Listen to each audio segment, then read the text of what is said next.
What's up, y'all? This is Ben, And Chris from Blackstone Cherry, and you're on Backstageaxxess.com. where the real show begins. Train rolling down the line makes me lonely.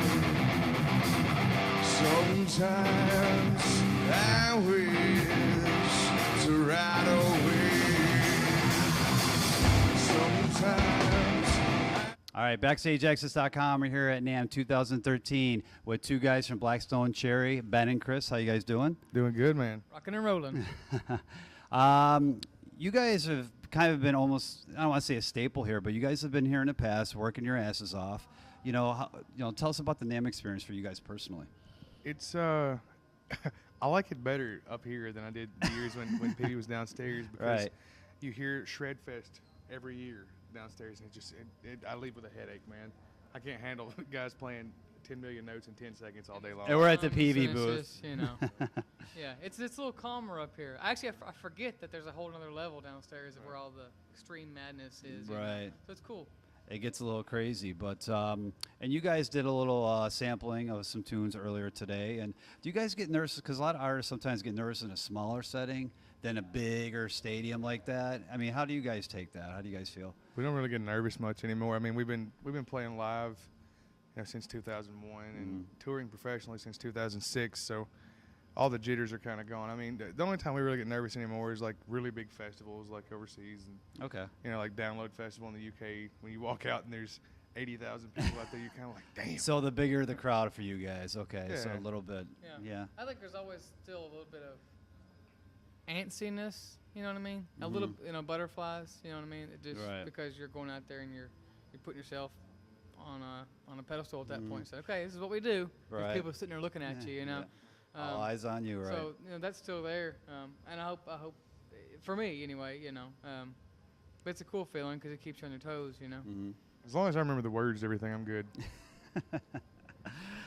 Between the Devil and the Deep Blue Sea was released a couple years ago. Any new material possible you guys working on? Man, we started writing for the new record Sunday. We wrote two songs. Okay. We wrote two songs in one night. We haven't written any lyrics, but we got the music done, and it's rocking, man. It's more of a wide open kind of thing than the last couple records, but we're excited, man. We take the experiences from all three records and throw that into the hat and see what comes out. How's the process for Blackstone Cherry? How do you guys formulate a song? Does somebody come in with a riff? Does somebody come in with some lyrics? How does the process work? Mostly music Yeah, first. Like I I said, mean- we wrote two in the other night, and we had no lyrics. It was just Okay. all music, choruses and bridges. We have Right. it all mapped out musically, but there's not one melody to it yet. Okay. But sometimes it can be opposite. Sometimes you might get a vocal hook or some great lines in your head and go, "Wow, how can we put this into music?" For us, I'd say mostly it's 99% of the time, it's music first. It's always music, and it'll be somebody come in with a riff, or somebody will come up with a drum part. You know what I mean? The only time really that lyrics come first is if somebody has a chord progression and a couple lines or something. Because the cool thing about us is all four of us write together. It's not one guy writes the songs and the band performs them.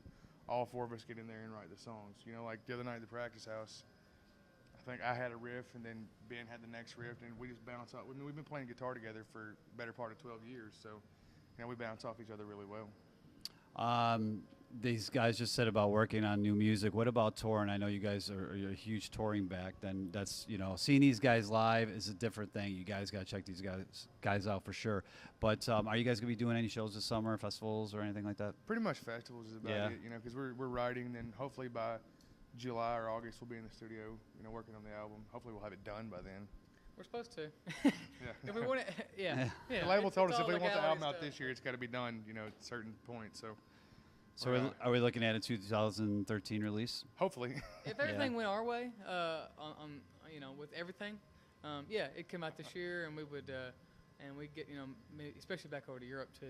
We got such a great fan base over there. But even now, though, with the American audience, it's really caught on. It's always been bigger for us in Europe. But now in the last headline tour we did in the States off the last album, it was the best headline tour we've done in America. So now it's kind of exciting to see what happens in the U.S. now too. Over there, we kind of just we kind of know what to expect because the people over there are just insane and they're crazy about live music. But America's starting to get that way for us, so it's an exciting time. Now, what these guys are writing, you said you guys are doing festivals. Anything else you want to tell your fans out there to expect from Blackstone Cherry? Don't expect us to wear sunglasses inside. Don't expect us to turn down and handshake an autograph. We could go on for days about things that we're tired of in the music industry and stuff like. No, we're just carrying on. But no, we just try and be ourselves. In all seriousness, no, he was right. Yeah, in all seriousness, I'm right. I'll step off my soapbox. No, we just try and be ourselves and normal dudes. You know, we've been around and seen some bands out there, and we always remember ourselves in a small house when we first started. You know, just begging for anybody to give us a listen. If we played in front of an audience of 2, we were happy. You know. So that's just the mentality we always try and keep is just, you know. We're grateful that we get to play music. Yeah, be down to earth, humble, you know what I mean? And that's just something we always try and portray. And it kind of makes us sick when we don't see it portrayed by other artists, you know. I mean, a lot of artists. Voice about it because we're like, hey, man, we're all in this, everybody's out here doing the same thing. So. Yeah, Everybody forgets that there's somebody that can outplay them. They always forget it. There's always a Billy Sheen right around the corner, or Joe Satriani, or whatever the case Joe may be. Satriani is one of the absolute coolest dudes. We toured with Chickenfoot, and he would sit on the side of the stage and you know, the whole watch band, us man. Yeah. So you know, when you tour with people like that, and Def Leppard, and even newer bands like Nickelback, and then like the coolest dudes, you know, you just kind of learn from them, and you go, wow, they really don't have anything to prove anymore, but they're still taking time out of their day to make sure we get sound check and we get this on our to eat, you know, and that's just cool. Everybody stop hating on Nickelback. They're good dudes. That's right. Well, check out Blackstone Cherry. Go to their website for updates. What's the website you guys want to plug it? But blackstonecherry.com. But the most current stuff's probably the Facebook. Facebook or Twitter. You guys are on Twitter, I'm assuming, right? Right. Check these guys out and look for the new record, hopefully by the end of 2013. Backstageaxxess.com here at the Peavey booth behind the stage. Check it out.